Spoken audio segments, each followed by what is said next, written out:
This isn't good. This isn't going to be weird. It's just the thing. So if I'm passing by and Jared just walking, just like pretend like you're walking. This is what the nod is. What's up? Literally all the nod is. Thank you, Jared.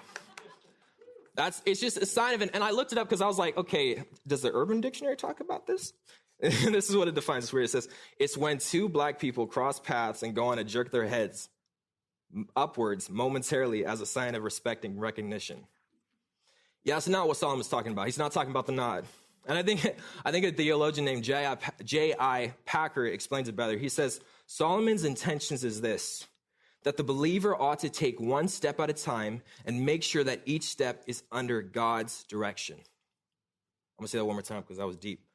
The believer ought to take one step at a time and make sure that each step is under God's direction. See, this picture that he pulls is so simple, but yet so profound. It kind of reminds me of, like today we had, here at church, we had, what's the women's group called? I'm sorry.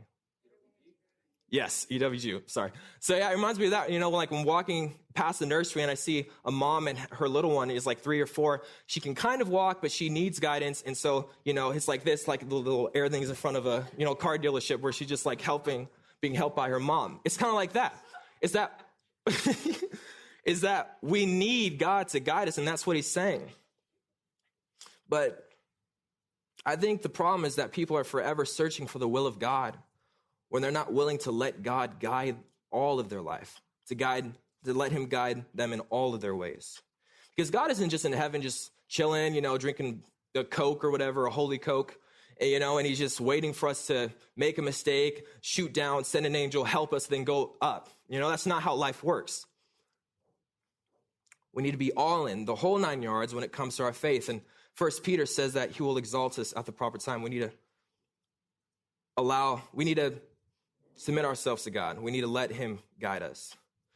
What does that look like? That might mean witnessing to your homies instead of, just going with the crowd. And that might mean not going behind your parents' back, but instead listening to them, It might mean coming to Bible study and paying attention, not hanging in the hallways. And those small, simple steps will lead onto the road to righteousness.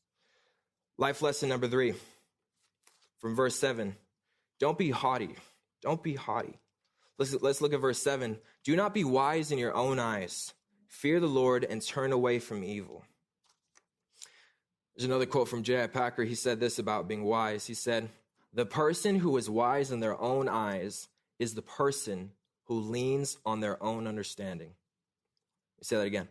The person who is wise in their own eyes is the person who leans on their own understanding. Just like leaning on yourself when you know you're going to Humpty Dumpty yourself, that's ludicrous. And so he's saying that trusting, like having this pride, this haughty eyes that the Proverbs talk about, it's ludicrous.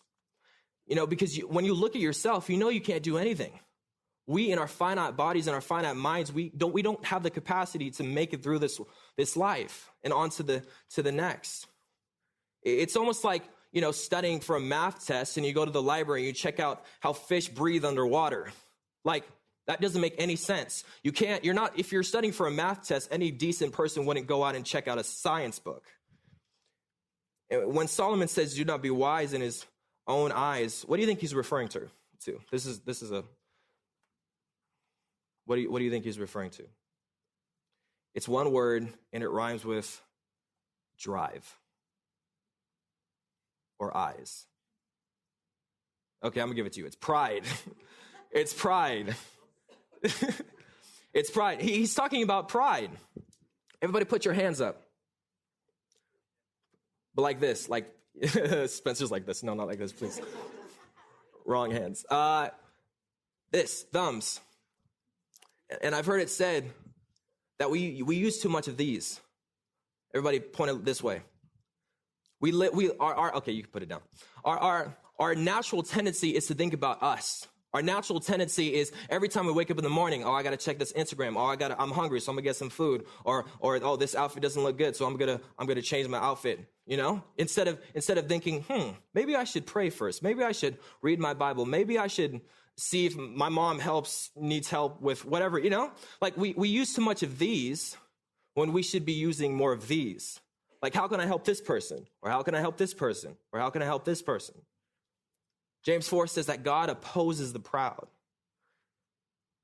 And he hates that. Proverbs 6:16 says that it's not just one of those little sins. It's a big sin. God hates pride. He hates it when I gets in the way. Just a fun fact. What letter's in the middle of pride? I. Okay, almost, yeah. We think too much of ourselves. And in high school, it's so easy to do that.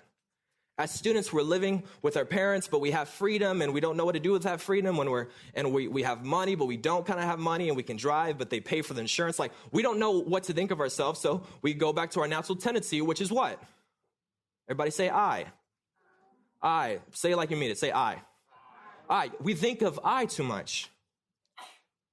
Solomon says that we need not be wise in our own eyes, because eventually God will put us in the place where we will be humbled.